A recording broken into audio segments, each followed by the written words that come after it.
Vive TV.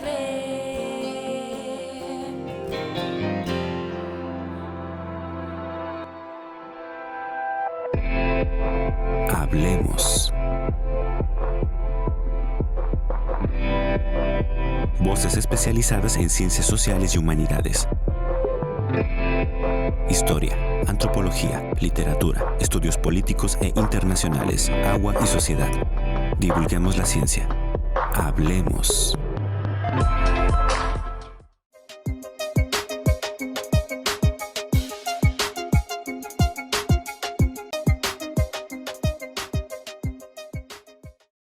El tema que hoy nos ocupa tiene que ver obviamente con la fecha. Hoy es 2 de octubre y justamente hace 50 años recordamos la llamada Noche de Tlatelolco, lo que por supuesto abarca mucho más que ese 2 de octubre, el movimiento estudiantil del 68, que sin duda tiene repercusiones todavía hasta nuestros días.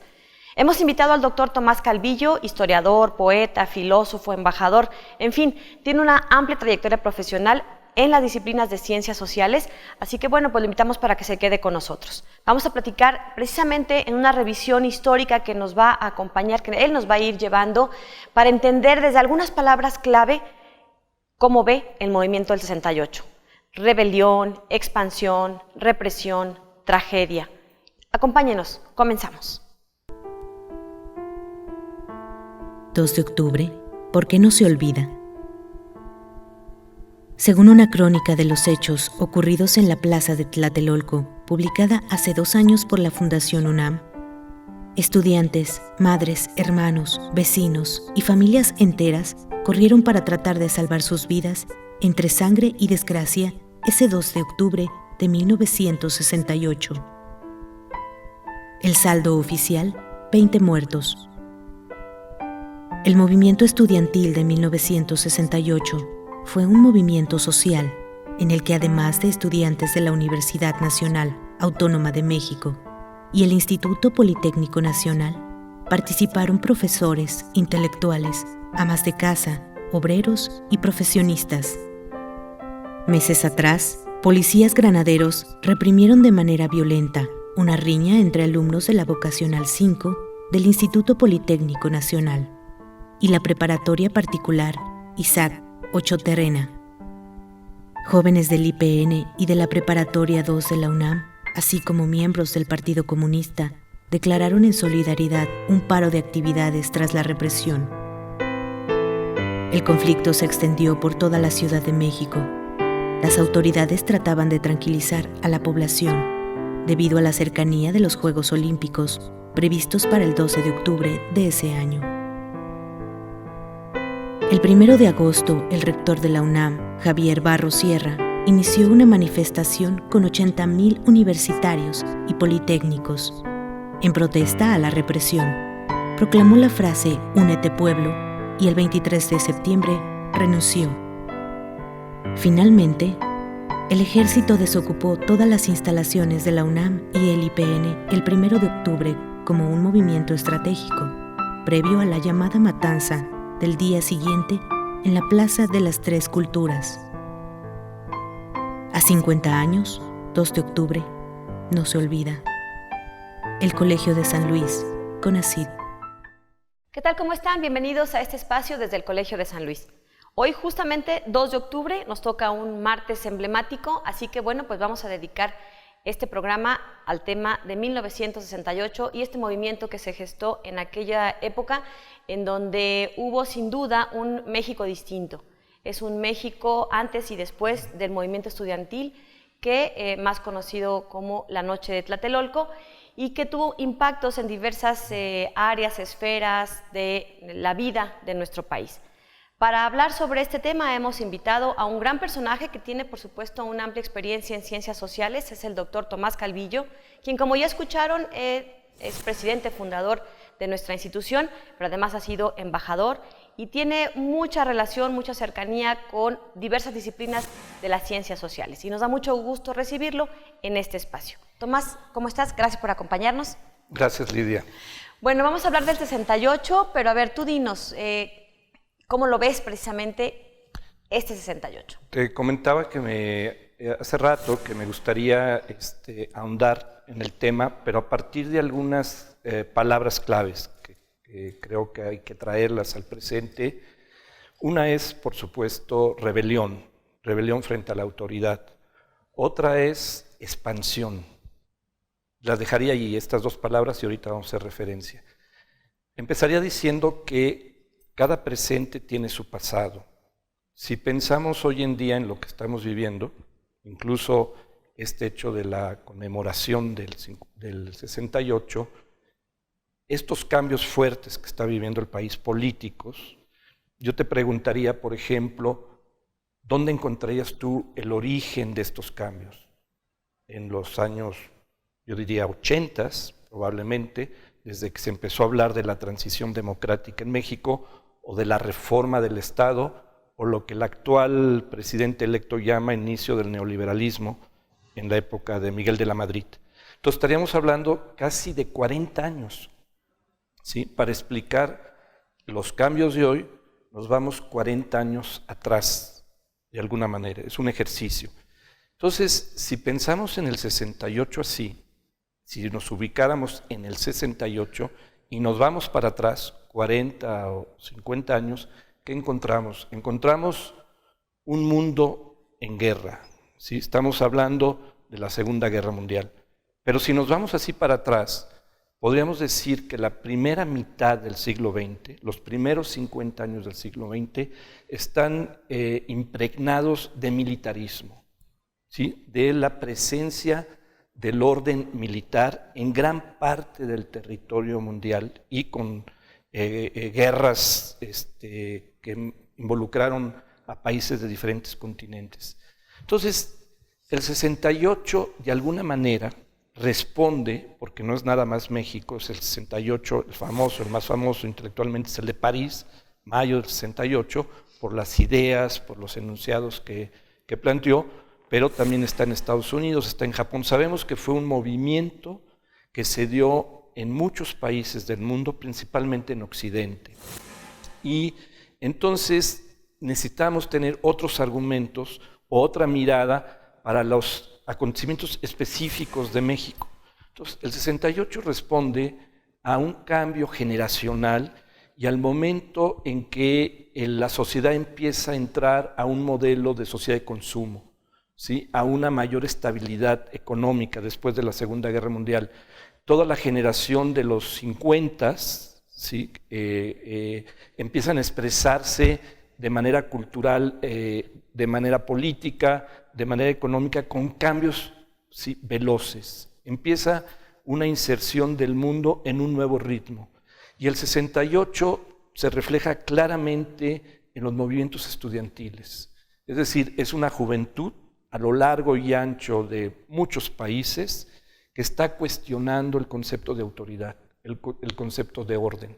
Ahí introduciría primero el contexto del 68 de México. Y que son los jóvenes que ya no les tocó las grandes guerras, ¿no? Ni la Primera Guerra Mundial, ni la Segunda Guerra, vivirlas o como protagonizarlas, ni ellos en una cierta edad, lo que sí les tocó a sus padres. Y como bien dices, todos estos regímenes militares, estos herencias de dificultades económicas, de reconstrucción de países y de reconstrucción de sociedades. ¿Por qué llamas? Bueno, eso sería, digamos, el antecedente histórico, un poco entendiendo también este concepto, esta palabra clave que decías de rebelión. ¿Y por qué de expansión? ¿Por qué de expansión? Porque ese concepto lo puedes aplicar a la cultura, le puedes aplicar a los medios de comunicación. Es en los años 60 cuando se hacen las primeras transmisiones interoceánicas, transoceánicas, mejor dicho.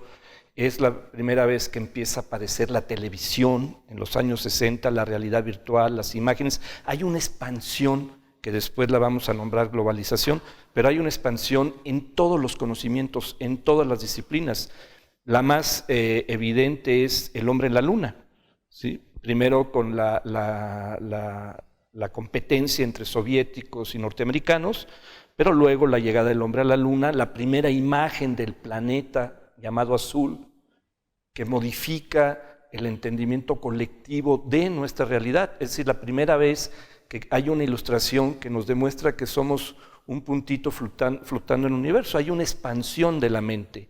Y todo el movimiento contracultural, la búsqueda de experiencias alucinógenas, etcétera, etcétera. Por donde le busques, me parece que la palabra expansión puede resumir esto. Ahora, volviendo específicamente al caso de México, vale la pena apuntar esto. Nosotros no participamos más que con el Escuadrón 201 en la guerra, que por cierto fue a Filipinas, y fue heroico también ese comportamiento escuadrón, pero si vemos lo que decíamos, el régimen militar al paso de un régimen, como tú dices, civil, de mayor estabilidad, etcétera, me parece que el caso de México también es un buen ejemplo.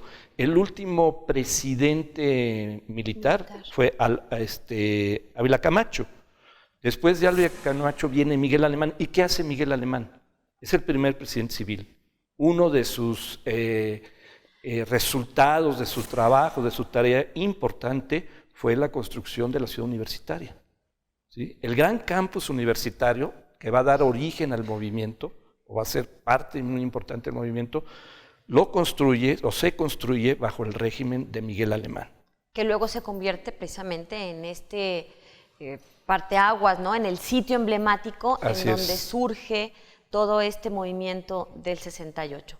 Vamos a seguir platicando con nuestro invitado de hoy y bueno, pues decía ya este cambio generacional, estos cambios en Occidente, nuevo entorno económico del mundo occidental, del cual México, por supuesto, también forma parte. ¿Hay algunos rasgos que como México, como país, como nación, rasgos particulares que tú observas?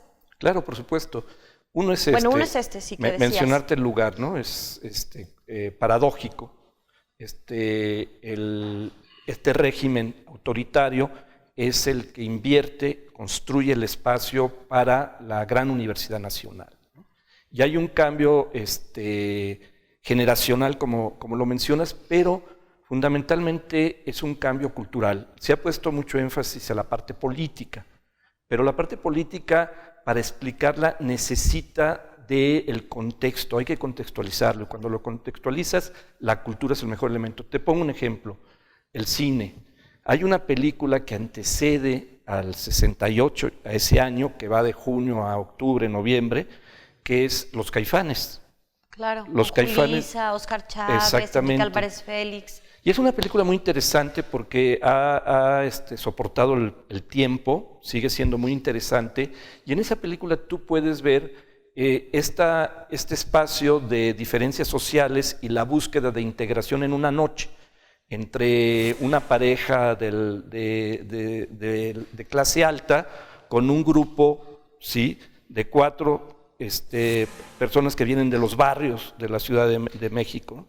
Y cómo comparten, cómo conviven. Bueno, ahí en esa película tú puedes ver algunas de las cuestiones importantes. Es decir, la rebelión del 68 es una rebelión contra la autoridad, contra el autoritarismo, pero también es una búsqueda de espacios públicos de convivencia que rompan las diferencias sociales.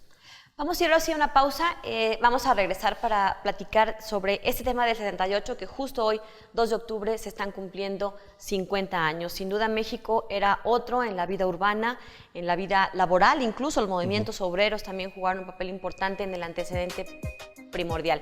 Bueno, vamos a regresar después de estos breves comerciales.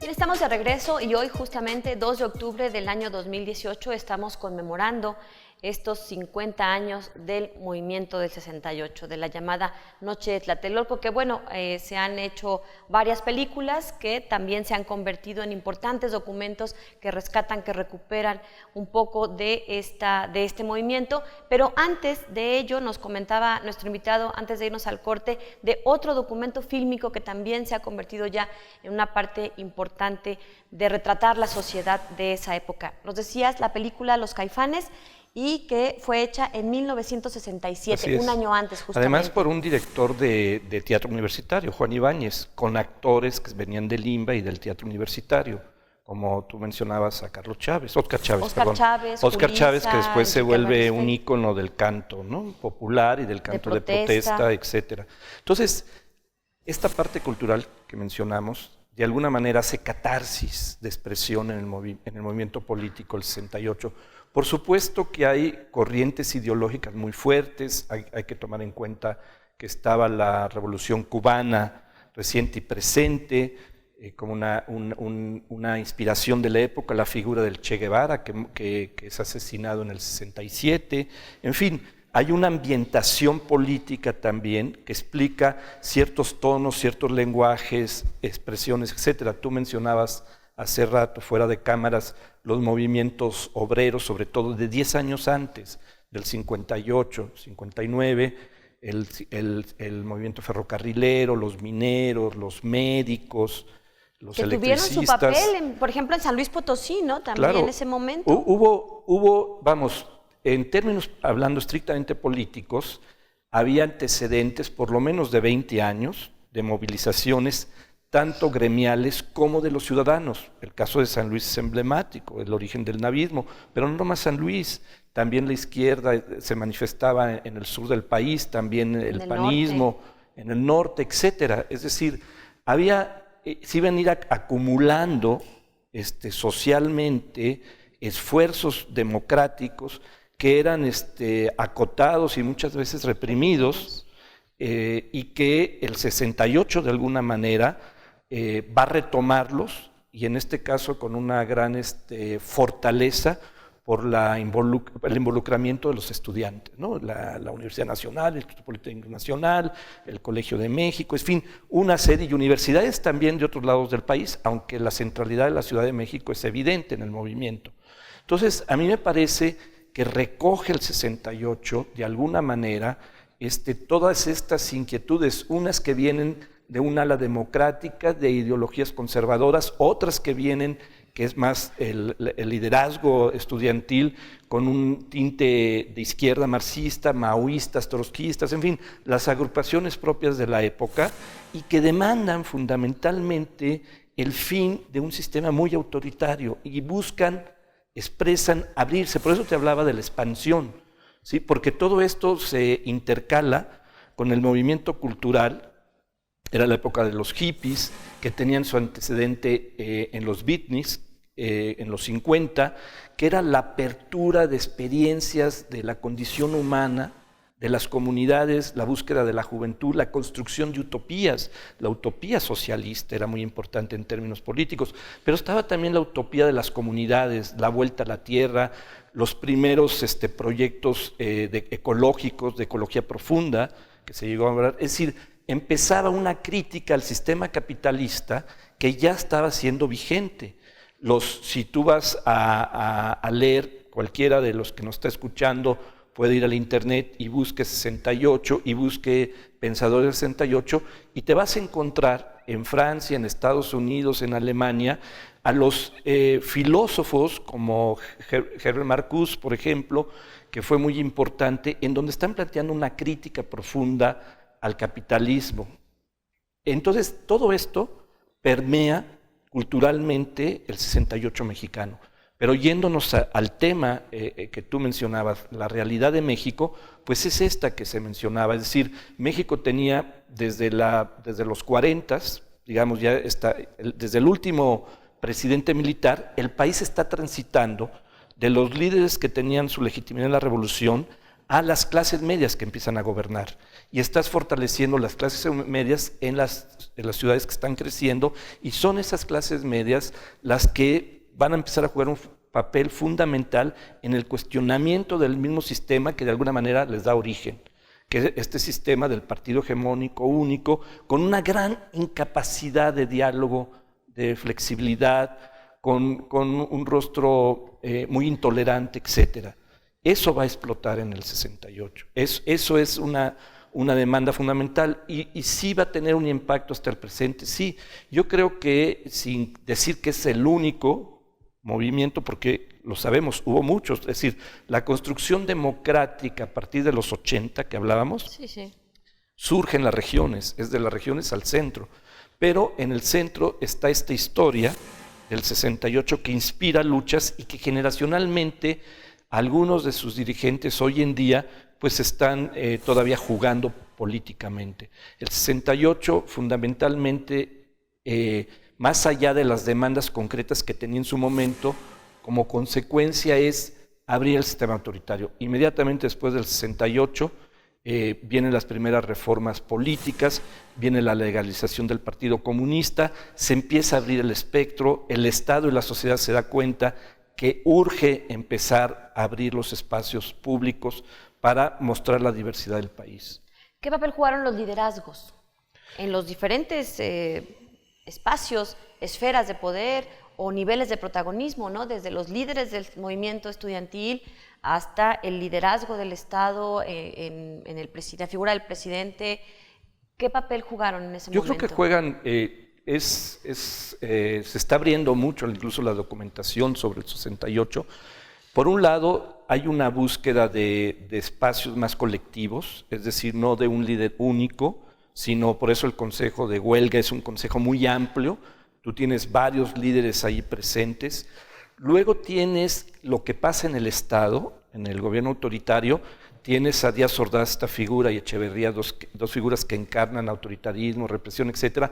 En el caso de Díaz Ordaz, más identificado con una ideología plenamente derecha, y en el caso de Echeverría, cuando va a ser presidente, él se plantea como intenta un liderazgo del tercer mundo, y es más ambiguo ideológicamente, aunque en el ejercicio político es sumamente represor, pero ambiguo en el ejercicio político ideológico, porque hay que recordar que él abre las puertas para recibir a todos los perseguidos de las dictaduras argentina, chilena, brasileña, y entonces, por un lado, tiene esta imagen de que él recibe a la izquierda, sí, que es perseguida, que es real, y por otro lado, es un gran represor. Hay que ver el 71, hay que recordar la guerra sucia contra las guerrillas que empiezan a aparecer, etcétera. Entonces, es este doble figura de Echeverría que retrata muy bien el sistema autoritario del partido hegemónico,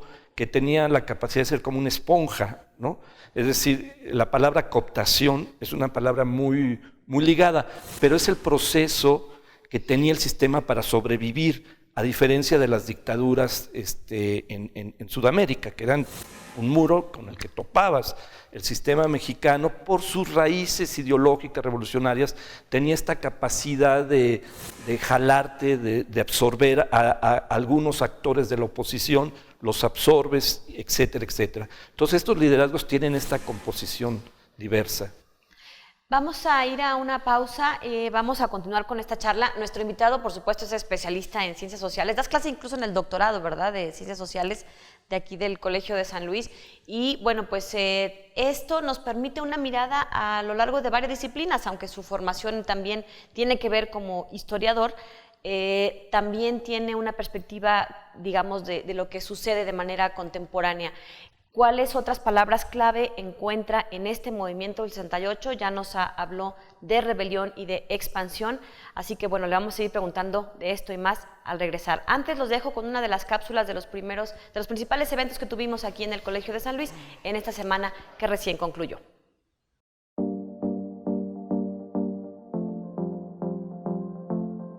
Literatura mexicana del norte.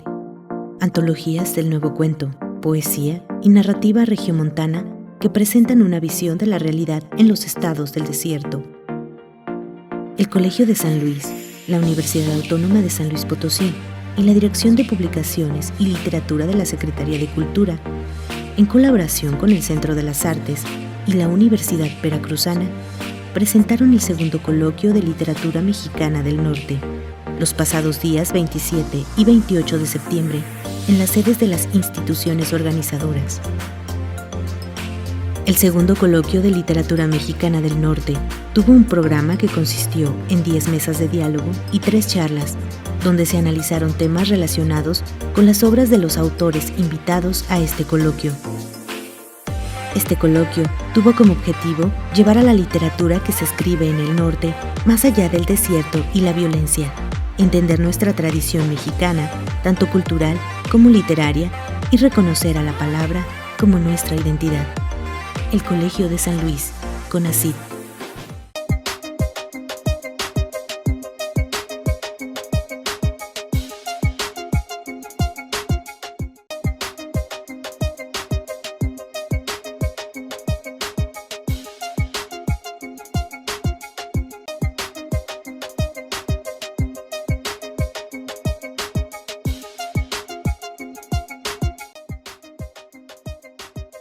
Continuamos desde el Colegio de San Luis y estábamos platicando de esas 2 palabras clave que identificabas al principio del programa, rebelión y expansión. ¿Qué otras palabras clave encuentras? Bueno, evidente, una que es en México y que va a estar en otros lados es represión, es la incapacidad de los gobiernos, en el caso mexicano, de canalizar, de negociar, de abrir puertas, de buscar acuerdos, y su incapacidad que lleva a la tragedia del 2 de octubre de Tlatelolco.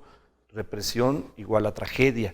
Eso. Pero antes de entrar en esas 2 palabras, quisiera volver a la de expansión para mostrar cómo hay un cambio cultural muy veloz en ese momento. Por ejemplo, la música. La música, tú lo mencionabas, a Óscar Chávez, tiene las famosas peñas en México, tienes todo el canto latino, que los cubanos fueron excelentes, ¿no? Parte de la revolución cubana, de la expansión de emotivo, de la identidad de la revolución cubana y del acierto que tuvieron en esa, más allá de propaganda, en ese arte, porque era un arte político, ideologizado, pero no dejaba de ser talentoso en el arte, fue sus cantantes, ¿no? Silvio Rodríguez, Pablo Milanés, los íconos. Entonces tú tenías por un lado todo este gusto por esta música, pero también estaba el rock, y el rock and roll era una ruptura cultural más fuerte. Curiosamente, el canto latino, que viene de un régimen cerrado políticamente como el cubano, libertario en ciertos aspectos, pero cerrado ideológicamente, y por otro lado tienes la música que viene del imperio, ¿no? de Estados Unidos, de Inglaterra, y una música que desborda también las formas de bailar, las formas de entender las cuestiones, las letras, los Beatles, los Rolling Stones, Morrison, en fin, entra todo eso, y todo eso está impregnando este cambio de tiempo, cambio de ritmo, cambio de maneras de relacionarse, la búsqueda del amor libre que se empieza a llamar, la ruptura de la forma tradicional de las familias, etcétera. Todo va mezclado, todo está presente en esa... El movimiento de la liberación femenina también. El movimiento de la liberación, por supuesto, todo va mezclado. La lucha de los derechos civiles en Estados Unidos en los 60, ¿no? Claro. Martin Luther King, el asesinato de Kennedy, en fin, el muro de Berlín que se levanta. Entonces tenemos una gran confrontación, no hay que olvidar la crisis de los misiles. Entonces tienes por un lado el bloque soviético expandiéndose, el bloque capitalista norteamericano también defendiéndose y expandiéndose, y en medio estas sociedades que están viviendo sus contradicciones, sus propias historias, pero que ya entran en el tema de la expansión de los medios de comunicación, de la tecnología, de la ciencia, que empieza a modificar muchas cosas, que es igual, hay que, dentro de los territorios donde la influencia soviética era muy fuerte, tú tienes la rebelión de Praga, de Checoslovaquia. La primavera de Praga. Sí, la primavera que antecede a la de Mayo, que están hablando de un socialismo humanista. Y acá estás con una búsqueda de un socialismo influido cubano, ¿no? Buscando tu propia construcción. Entonces, todos estos elementos son como capas que se juntan. Vamos a las 2 palabras. El gobierno fue incapaz se enfrentó a algo que nunca había vivido, porque se está enfrentando a una rebelión que se da en el corazón del poder, una rebelión que toma el Zócalo, de la Ciudad de México, ¿sí? Una rebelión que tiene un presagio en la película, no digo presagio, sí es una interpretación porque probablemente no era la menor intención esa, pero lo podemos entender como presagio en la película Los Caifanes, cuando dejan la carroza fúnebre en medio del Zócalo, ¿no? Una de sus escenas, muy bien iluminada, por cierto. Sí, que está allí. Entonces, esta represión es esta incapacidad de cómo negociar con un movimiento que no tiene un líder, que tiene una cantidad de líderes y que hay ciertas fuerzas del tipo comunista, trotskista, las divisiones propias de la izquierda de aquel tiempo, hay gente que no es de izquierda, es una rebelión generalizada, es una rebelión sistémica, yo le llamaría, viene de abajo hacia arriba y no encuentra la manera de negociar y no le interesa tampoco negociar. Ni puede cooptar porque tampoco. Pasó lo mismo en Estados Unidos, la represión en Berkeley, en la lucha contra la guerra de Vietnam, también pasó en Francia de otra manera, hubo una represión, pero en Francia no hubo las muertes que hubo acá. Acá tal vez el tema central, y por eso la importancia del no se olvida, del 2 de octubre, es esa tragedia, ¿no?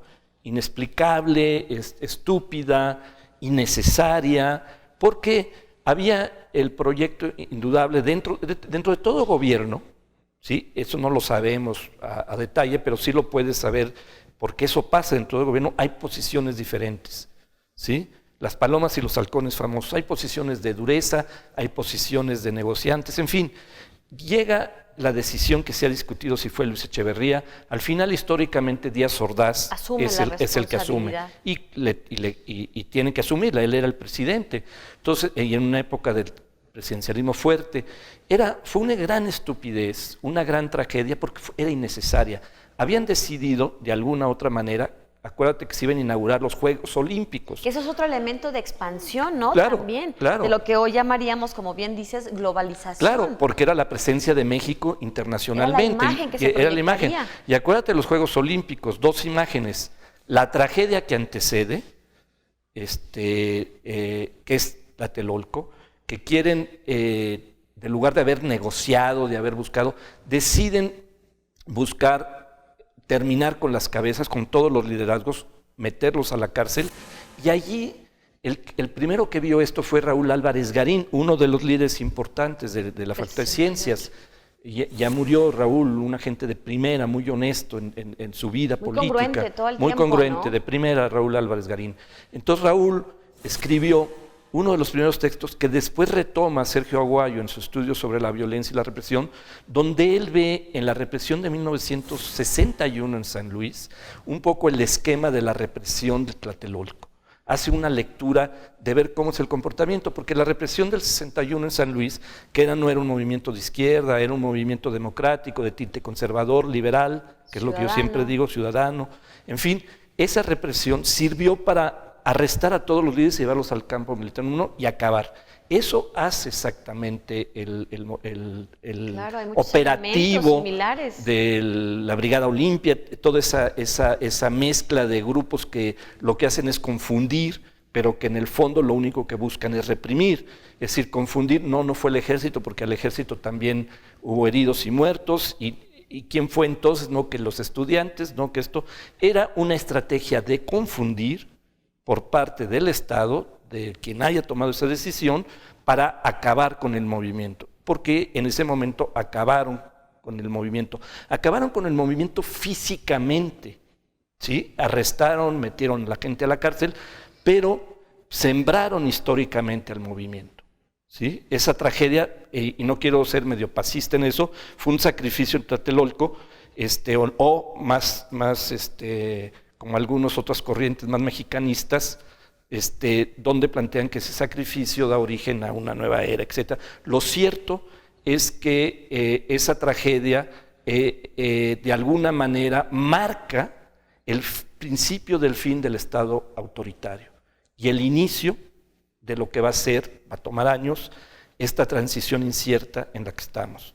que nos lleva años porque de pronto pareciera que se nota hasta décadas después y que sin embargo no, como bien dices, cada año en los 70s, por ejemplo, ocurren ciertos acontecimientos que van marcando, ¿no? En el sexenio de López Portillo esta reforma electoral que va haciendo también espacio a otras corrientes políticas, en los años 80 sin duda, ¿no? También influidos por otros acontecimientos internacionales, pero que también a nivel México se van dando otros pasos hasta llegar a la gran tragedia del temblor del 85, en donde lo que no se había manifestado tan pública o masivamente se ve, ¿no? El papel de la sociedad civil. Y esos son pequeños pasos, digamos, que van desde los 70s, construyéndose, 70s, 80s, y bueno, también los acontecimientos de los años 90, ¿no?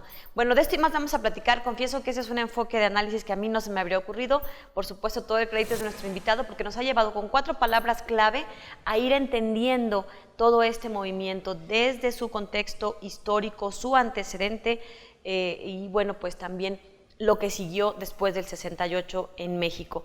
Estas 4 palabras: rebelión, expansión, represión y tragedia. Continuamos para seguir platicando. Vamos, antes los dejo con nuestra novedad editorial y justamente toca el turno del libro que recientemente escribió nuestro invitado, El rapto de la interioridad. Conózcanlo un poco más y regresamos para seguir charlando con el doctor Tomás Calvillo.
Estamos de regreso. El doctor Tomás Calvillo es nuestro invitado de este día, aquí desde el Colegio de San Luis.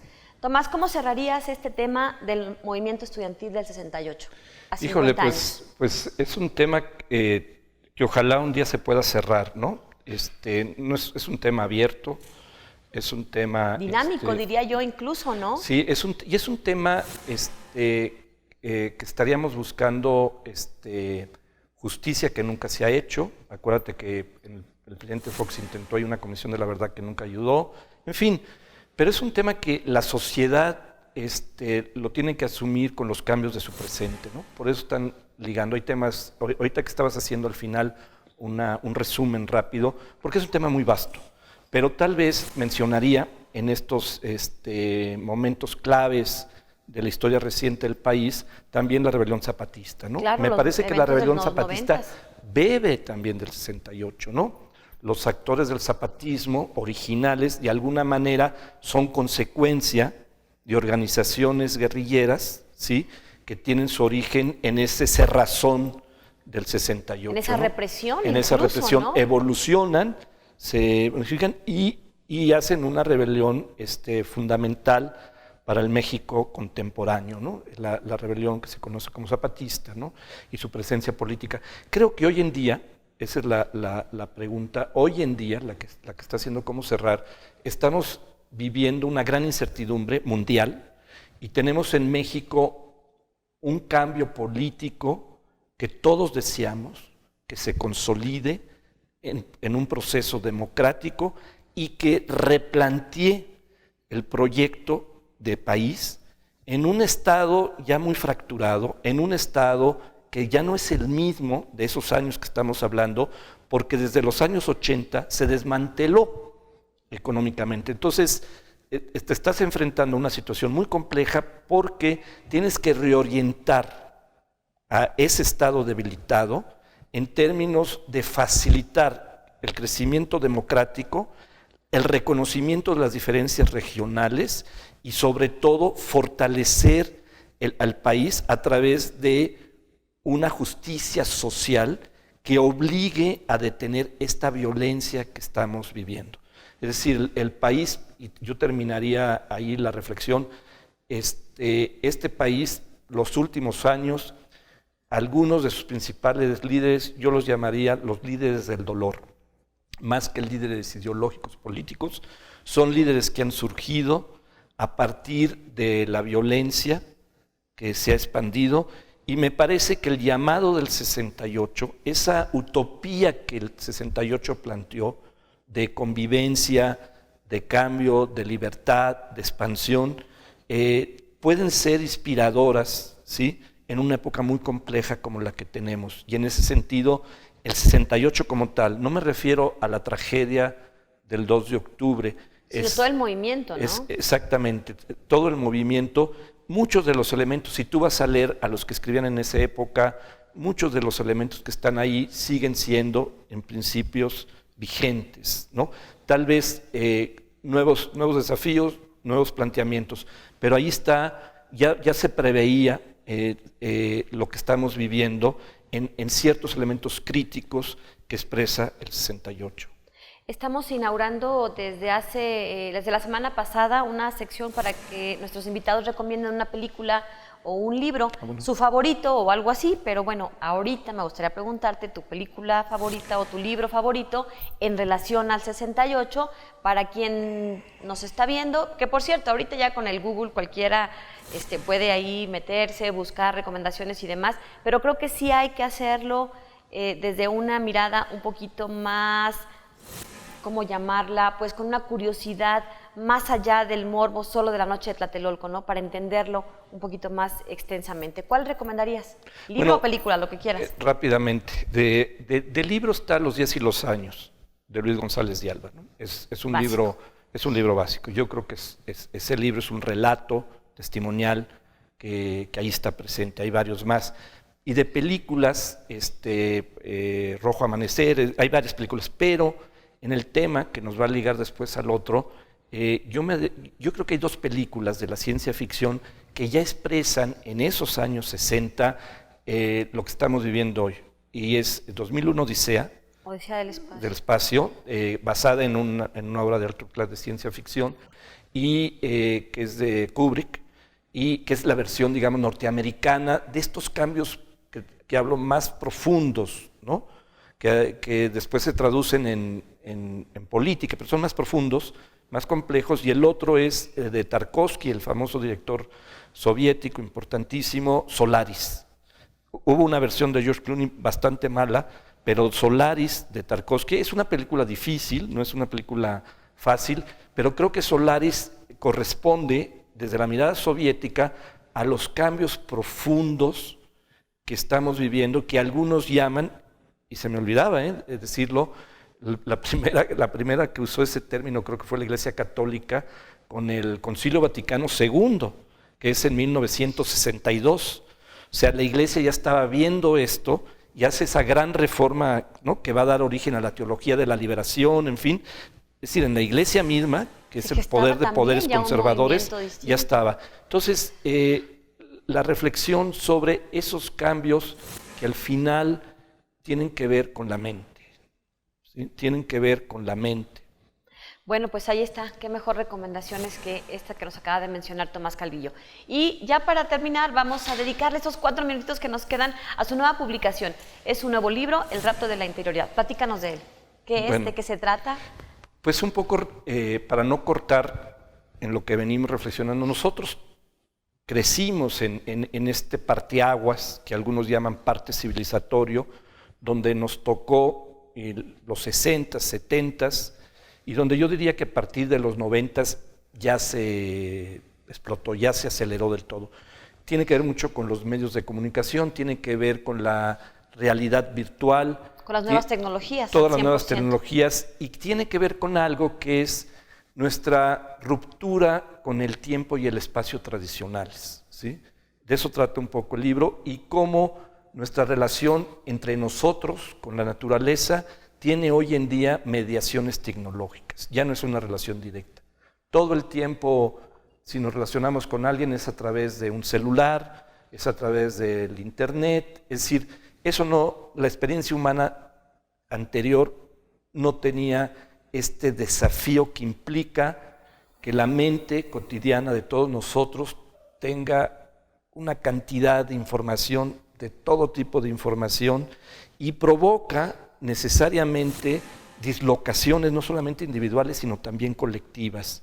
Y yo diría que el triunfo de la sociedad de consumo frente a la otra experiencia que intentó y que fracasó, la soviética, el triunfo de la sociedad de consumo del capitalismo se debe porque hizo una gran síntesis con la idea de repartir los bienes colectivamente, y la nueva tecnología permite que millones de habitantes en el mundo tengan esas mediaciones tecnológicas y no nomás la élite, ¿sí? En ese momento es el gran triunfo, y lo que hace al final la sociedad de consumo es multiplicar los deseos, ¿sí? Eso es decir, la sociedad de consumo vive por la multiplicación de los deseos, y eso está provocando mucho de las cuestiones críticas en términos ecológicos y mucho de las cuestiones críticas hoy en día en términos sociales, un poco por ahí. En términos de relaciones humanas, ¿no? Finalmente. De todo, sí.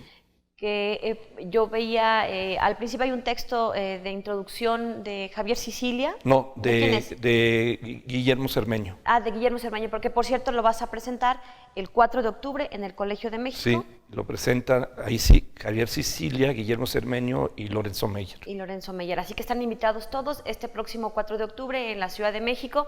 Dense una vuelta al Colmex. En nuestras redes sociales estamos informando sobre el lugar, la hora donde se va a llevar a cabo esta presentación. ¿Por qué habría que leerlo justo en estos momentos en donde las nuevas tecnologías parece que ya no nos dan tiempo de nada? Por cuates que son. No, bueno, a la gente, a la demás. No, mira, es una reflexión que empezó por el lado de la poesía y derivó en una cosa más ensayista, en términos sociales, porque creo que tenemos la obligación hoy en día de encontrar dónde está el espacio de la resistencia. Ya no está en las calles. Si tú vas a las calles ya no está, aparentemente está en la tecnología, ¿no? El uso de los celulares, etcétera. Pero en realidad la única resistencia que tenemos está dentro de nosotros. Está en la capacidad que tenemos de observarnos y en la capacidad que tenemos de elegir, no esta invasión de consumo, de tecnología y de información. Hemos perdido esta dimensión interior, por eso le llamo el rapto de la interioridad, y entonces apunta que sí hay reservas, y esas reservas están en lo que yo llamaría las técnicas espirituales de muchas tradiciones, ¿sí? De muchas tradiciones, para darle densidad, lo que llamo la densidad del ser, que no es otra cosa más que volver al silencio interior. Muy recomendable, ya está a la venta en nuestra librería del Colegio de San Luis. Y bueno, pues así nos despedimos. Gracias por habernos acompañado en este programa Hablemos, y bueno, pues con un invitado de lujo, ¿no? Yo le diría poeta, filósofo, politólogo, historiador, embajador, en fin, que bueno, ya pudieron haberse dado cuenta de todo este conocimiento que amablemente ha compartido con nosotros. Tomás, muchas gracias. Gracias a ti, Lidia. Bueno, nos vamos, los dejo con la agenda de eventos que tendremos en el Colegio de San Luis en los próximos días. Gracias y hasta la próxima. Conoce la agenda de eventos del Colegio de San Luis, del 1 al 5 de octubre.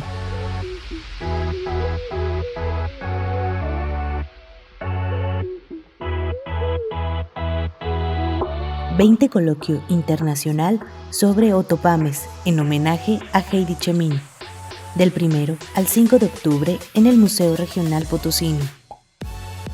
Seminario de Estudios Canadienses, del 1 al 29 de octubre, 10 de la mañana, Sala de Videoconferencias 1. No dejes de ver Hablemos, el programa de televisión del Colegio de San Luis, todos los martes y jueves, 8 de la noche, Canal 9 San Luis. Escúchanos también por radio, Entre Voces, todos los jueves, en punto de las 5 de la tarde, por el 88.5 de FM, Radio Universidad. Exposición de Niño a Mahatma, la vida de Mahatma Gandhi, en 20 imágenes, 4 de octubre, 5 de la tarde, República de Argentina 8, Centro Histórico de la Ciudad de México. Presentación editorial Escuelas de Minas Mexicanas, 4 de octubre, 7 de la tarde, Centro Cultural Universitario Caja Real. Para mayor información, visita nuestra página www.colsan.edu.mx. El Colegio de San Luis, CONACYT. Hablemos. Voces especializadas en ciencias sociales y humanidades. Historia, antropología, literatura, estudios políticos e internacionales, agua y sociedad. Divulguemos la ciencia. Hablemos.